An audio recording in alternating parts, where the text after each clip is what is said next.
Wow, so we just had the one and only federal leadership debate in English. And if you missed it, it was a couple hours long. Maybe you're not going to have a chance to go back and watch the whole thing. Let's talk about it. We'll hit some of these main points. It's a pretty thorough summary I've put together here for you. We're going to go through it. Along the way, I'll sprinkle in a little bit of my own opinion, but I'll let you know when I'm doing that. Without further ado, let's hop right in and let's go in order of what they talked about in the debate. The first general topic was Trump and tariffs. Carney was famous for saying recently, our relationship with America is over as we know it. They wondered, do you still see things this way? Carney said, yes, it has fundamentally changed. We've got to start from a position of strength. We've got to negotiate here. Trump wants to change the economic trading practices of the world. We've got to have a new relationship here. Polyev says, yeah, we have to negotiate here. We need counter tariffs, and we always have to be sovereign. We're not going to give up our country. But he says we need to be in a position of strength, much like Carney said.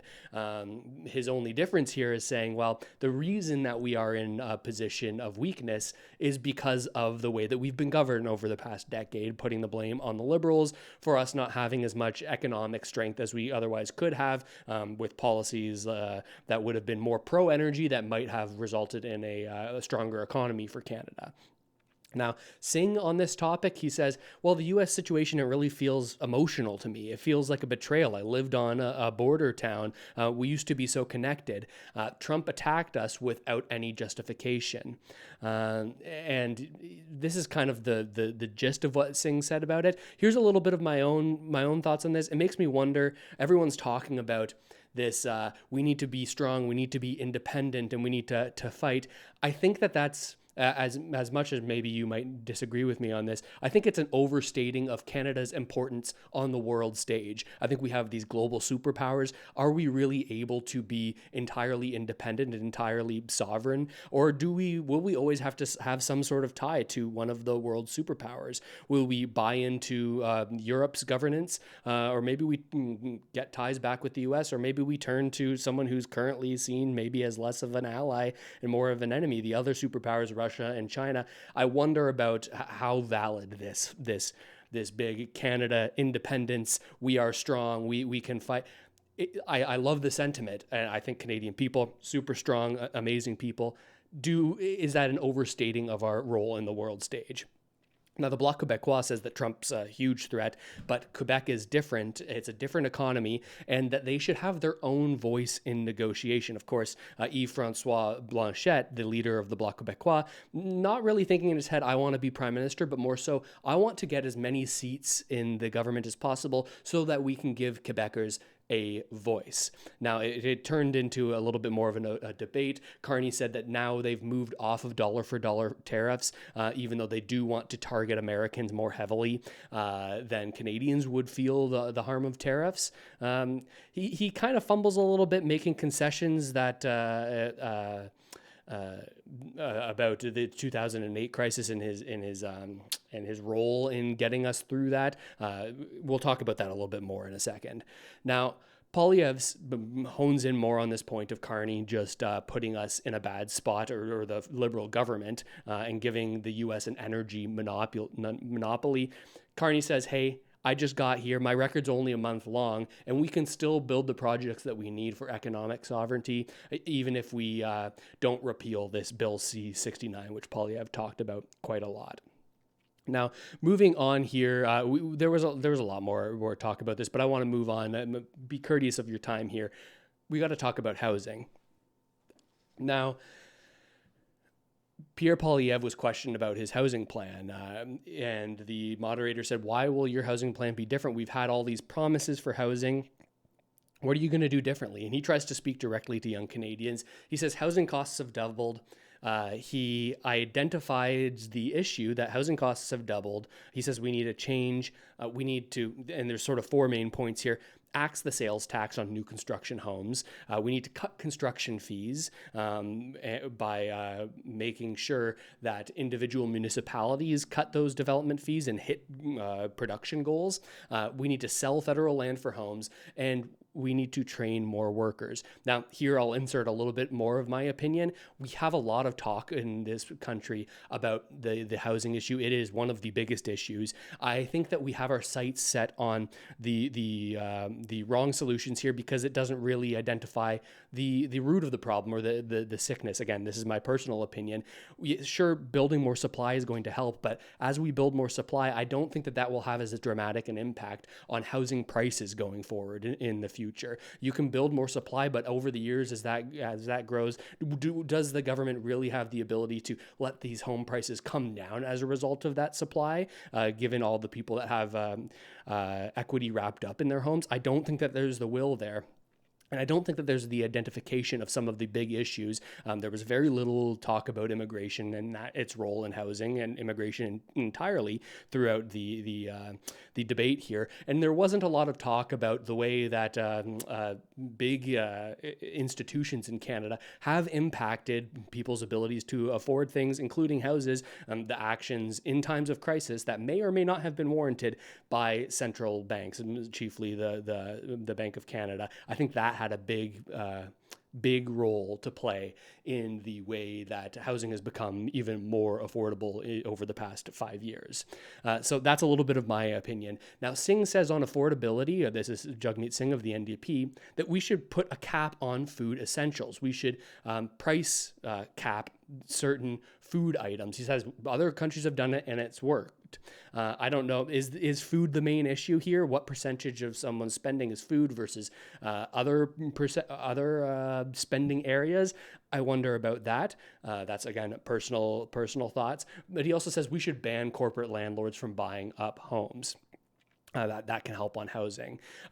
Yves-François Blanchette of the Bloc gets a question about old age security. You often hear people saying the Conservatives, they voted down CPP increases and OAS, all these things for seniors. But Blanchette brings up the point that I've brought up a number of times as well, saying, well, we've got a problem here with the way that seniors have been handled in the past 4 years. Recently, about 2 years ago, there was a bill that was passed that split seniors up into two categories, 65 to 75 and then 75 plus. The Conservatives in the Bloc said, hey, you shouldn't really split those people up, and voted the bill down.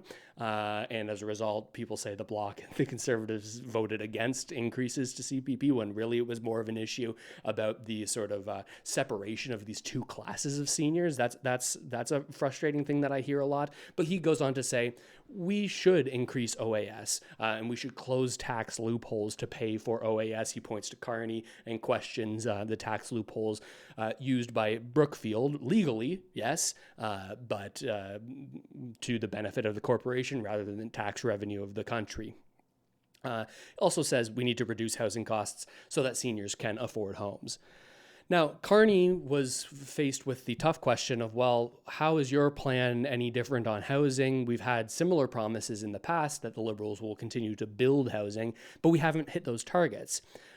Carney says, this is why I entered the political fold. This is why I entered this election. Under Carney, the Liberals will be different, he says. We need a huge increase in our building rate. He targets 500,000 homes per year by the end of 5 years from now, I think was the target that he set. He said, I'm very focused on increasing the supply of homes. He didn't say this in the debate, but this is part of his platform. He wants to create a new government organization called Build Canada Homes that directly project manages the development of more extremely affordable homes, in their words. He says that we can increase this by increasing our investments in modular homes and using more modular home companies to build more quickly and for cheaper. Now, some people, this is from other things that I've read, some people question, well, most of the time right now, modular homes aren't cheaper than traditional house building. So if we get those to scale, maybe there could be a reduction here. And I think maybe that's what Carney's going for here. The NDP continued to say, we're going to cut more taxes, but chiefly GST, these sales taxes. He takes credit for the GST holiday. I'm not sure if you noticed it on any of your bills. Was it significant for you? Let me know in the comments. And he says, Well, we wouldn't have stopped this capital gains cut that the Liberals have now set. We're going to add a capital gains cut, and then when Carney came in, he said we're not going to follow through on that. Now, here's a little bit of an interesting story about that. There's been a lot of speculation about whether or not this was ever something that was going to go through, because the government did see an increase in revenue in the past year from people assuming that this change would go through, selling some of their assets so that they could claim lower tax rates, and then all that revenue went to the government. Now the question was, now that they're not going through with it, all these people have already sold their assets, and the government has benefited from the realization of capital gains. So that's an interesting thing to think about. Now, Poilievre says to Carney, well, Trudeau made all these same promises. How can we trust you on building housing? Carney, and he said this a couple times throughout the debate, you're not running against Trudeau, Poilievre. You're not running against Trudeau as much as you would like to. You're running against me. He tries to separate himself. Poilievre always responds, well, you were his economic advisor. How separate can you be, given that the people that were surrounding Trudeau are largely surrounding Carney now, this class of Liberal Party members at the top of that party. Carney goes on to saying, you got to subsidize house builders. We got to provide cheap loans to house builders. We're talking $25 billion. So they go on talking more about housing. In my eyes, I'm a little disappointed here that I feel like they didn't really hit the nail on the head in terms of the real root causes for why we find ourselves in this crisis. Then they go on to talk a little bit about safety and security. They talk about Poilievre's crime ideas, saying 3 strikes and you're out. We got to keep people in prison that have committed violent crimes and not release them so loosely. That's his thought. Carney says, hey, we got to be tough on guns. We got to reorganize the gun buyback plan, because you can't be tough on crime without being tough on guns, is the language that he used there. So that was an interesting 2 different sides of this take. Another point that was brought up, I believe, by Jagmeet Singh of the NDP was, well, how well is a gun buyback going to work when the criminals aren't the ones with the registered guns? They're the ones getting guns through our southern border, is what he says. Here's a little bit of my insight. I believe that there's a lot of weapons brought in by international crime organizations. Yes, through the border, but also you hear stories about the 3D printing of weapons. To what extent can crime organizations develop these weapons domestically and then use them with no serial number, no tracking? Is it an issue of withholding guns from the Canadian public, or is it targeting these crime organizations? And that's something that Blanchette of the Bloc Québécois got into, which I was impressed by. He was the only one talking about, hey, we've got big issues here when it comes to organized crime in Canada. We've got so many different organized crime organizations. All of our security agencies and RCMP are pointing them out. We've got these issues, but nothing's really being done to rein those in. He stops short of what I think is a big topic when it comes to this, and that is the way that Canada is and this is my opinion again, based on the things that I've consumed, Canada has largely become a hub for the financial, what's the word? The financiering, I guess, of these crime organizations, with lax money laundering laws and seeming lack of will from our security agencies and the RCMP to actually persecute and actually reduce this. People talking about different organizations being compromised by those very crime organizations. We don't hear a lot about talk about that throughout this debate. I wish that we had. So then they move on to the topic of climate and energy. The NDP frames this and says, the climate crisis, many people have thought about this wrong over the past couple of years, like it's a far off thing that's going to happen. Jagmeet Singh says the climate crisis is now. There are people that aren't going outside because we've got forest fires. We got to deal with this right now. We've got to make sure that this is a top priority for people. Now, Poilievre came out and said, well, on climate, we got to think about this more pragmatically than we have been. He says under the past 10 years, the idea has been in Canada, as a country, we need to hit emissions targets and lower our emissions so that we can contribute to reducing emissions globally. He says, I think that that is the wrong approach. This is Polyev talking. He says that we can grow our economy and build more jobs by approving more pipeline projects, liquefaction of natural gases, and export that to countries that are using dirtier forms of energy. He says if we were to export our liquid natural gas to India, well, we could dramatically reduce global emissions to the extent of 3 times the amount of Canada's total emissions if we were to prioritize those exports. Some people will question those numbers, but the idea is, hey, we don't need to be martyrs here. We can contribute to the reduction of global emissions by developing Canada's energy industry so that we don't have dirty energy being used. And also he talks about this geopolitically later on, saying, well, we've got all of Europe that's dependent on Russia, and Russia's being financed by their ability to sell off their energy. What if we were to step in there, and what power does that give us on the global scale? Now, they talk also about critical minerals. I think everyone's in agreement that we need to be able to build this industry, build mines, and do that and consider the environment while doing so. The Bloc Québécois had a little problem with this. Like, we don't want to pay for federal projects that don't end up funneling back to Quebec in some way. If we're going to put our money in, we want it to benefit us and the people in our province. I think that's fair. And honestly, I was, this is personal opinion, rather impressed by the Bloc Québécois. It seems like they are speaking in the interest of Quebecers, at least a number of them. People will agree with that. A little bit questionable on the thoughts about, okay, we don't really want a pipeline coming through Quebec.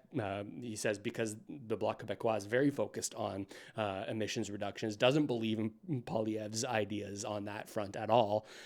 And he seems to say that, well, actually, if we have this pipeline, well, then how do we have control over it as a province, and what are the risks to our possible future sovereignty as a result of having a big national pipeline project like this? Carney talks about, hey, we need to have clean oil. We need to have carbon capture and storage. He says, with the Conservatives, there's an entire lack of a climate plan for Canada. Now, I personally don't think that that's an entire lack of a climate plan. Maybe it's a more pragmatic one, and one that is less focused on domestic emissions reductions. I think that's fair to say. Carney makes the point that if we reduce our emissions targets in Canada, we're not going to be able to develop new trading partnerships because a lot of countries now, he says, in Europe and in Asia, require certain standards be met when it comes to emissions and emissions reductions. And if we don't meet those standards, well, then we're going to have trouble finding more trading partners. I think it's a fair point. Also, something that and maybe this is my interjection as well. I wonder to what extent the Carney and organizations that he's been largely a part of has been part of the ones that have pushed for these international standards.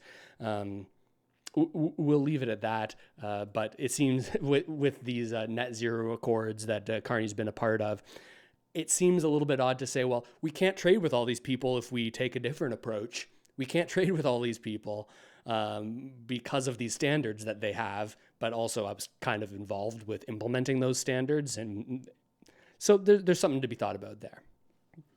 Now, we move on to the talk of leading in a crisis. There's multiple different angles that they talk about this. They ask Carney about the debt crisis that we have, federal debt. He says we got to slow the rate of spending growth. We're not going to reduce spending, but we're going to slow down the amount that it's growing on a yearly basis. And he says we've got to use fewer federal dollars and use those strategically so that we can crowd in more investment from private organizations. A little interjection from me. It's a great idea in principle, but we've seen the Canada Infrastructure Bank try to do something very similar, and we haven't seen very great results. So I would take a little bit of convincing to be told that this is actually going to work out positively for me and positively for the country. Now, Poilievre gets the question about Ukraine. How would we handle the war that's going on there? Polyev says we need to continue to support Ukrainian sovereignty and defense. We need to support them, yes, but we also need to develop our own Arctic investment in our own military. Every single leader, for the most part, says we need to continue to support Ukraine. We need to step up while America steps back. Every single leader says this. Well, Polyev does say we don't need to follow the Americans on everything that they do. Just because they're stepping back doesn't mean that we have to step back. He says that we should support Ukraine and brings up the point of demonopolizing the energy sector, that the monopoly that Russia has right now by exporting our own oil, giving us more geopolitical control and giving Europe other options. It was a little bit interesting to me that it seems like everybody is in support of the Russia-Ukraine war and the continued funding of Ukraine. Not necessarily that we shouldn't be funding Ukraine, but it seems a little bit insensitive to not have any talk about there needs to be an end in sight for these wars. Yes, we need to continue to support the country's sovereignty, but there wasn't any talk of the real lives that have been lost and the people on the ground on both sides, these people who have been put into these situations by their politicians, whether they believe in them or not. It seems like a lack of respect for the real costs of war. That's just my personal opinion. You can think what you'd like on that, but I think that there needs to be a little bit more talk on it. Okay, in reality, how do we stop the death? How do we stop these big problems? Even if we can, we don't have to say that one person. Okay, I'll move on from that. That's a conversation for another day. Now they get into the war in or the situation in Gaza, between Gaza and Israel.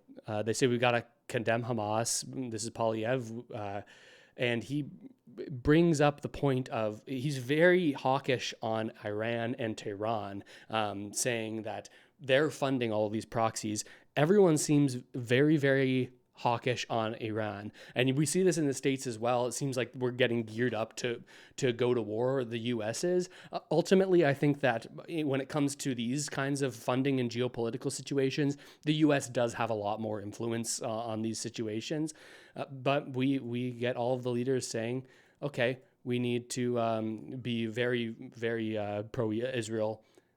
The NDP are the only ones that say what's happening in Gaza is a genocide. There's nobody else that says that. The NDP is right on is the only one on that talking point.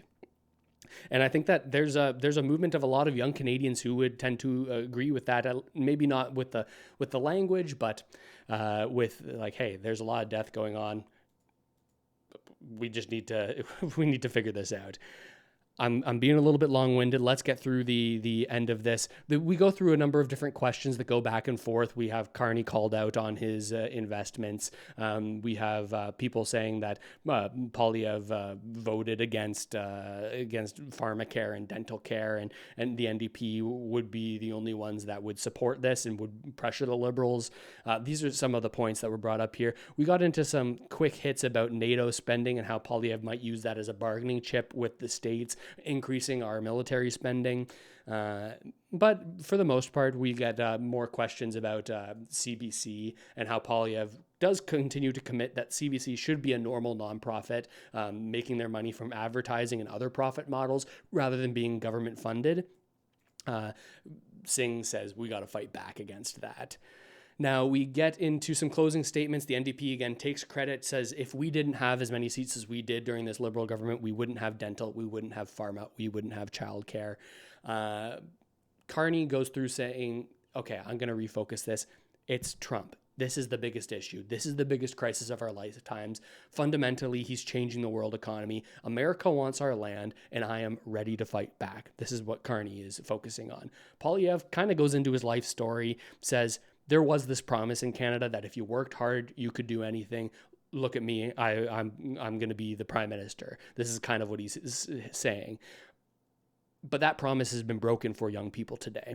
He hones in on these worries of average Canadians. Before, if you worked a solid job, maybe you'd be able to be a single income family, afford a home. Maybe you'd be able to have just a good, solid quiet, enjoyable life on an income. But now that promise feels like it's broken. And he says that doesn't have to be the case. We can have change. That was a little bit long-winded, but that was a 24 minutes summary of a 2+ hour debate. So I think not so bad. I think not so bad. Thanks so much for tuning in, everybody, on the video. I'm on the live stream right now as well. I'm going to be staying on for a couple more minutes if you're watching the live stream. But with all that said, I hope this video helped you out at least a little bit, and I'll see you next time.